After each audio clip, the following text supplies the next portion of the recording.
5000 ጉንዳኖችን በድብቅ ከኬንያ ሰርቀው ለመሄድ የሞከሩ የቤልጂየም ወጣቶች ፍርድ ቤት ቀረቡ። እንግዲህ ለቻይና በርካሽ ሊሸጡ ሊሆን ይችላል ለምግብ ገበያው ብለን እንጠረጥራለን።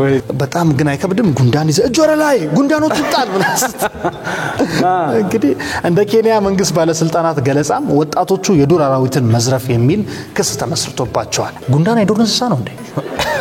ከወሰድክባቸው የዱር ያርጉባል ይከሱት እኔ ቤቴ ሸንኮራ ከበለው እንቅልፍ ሲያሳጣኝ ነው ማቆብ ቤት ውስጥ ለመክሰስ ነው የተጠቀሙት ይመስለኛል። በናይሮቢ በሚገኝ ፍርድ ቤት ዳኛ ፊት በቀረቡበት ወቅት በጣም ፈርተው ሲንቀጠቀጡ ታይተዋል። ጉንዳን ሲሰርቁ እኮ ነው ልጅ መሆናቸው የሚታወቀው።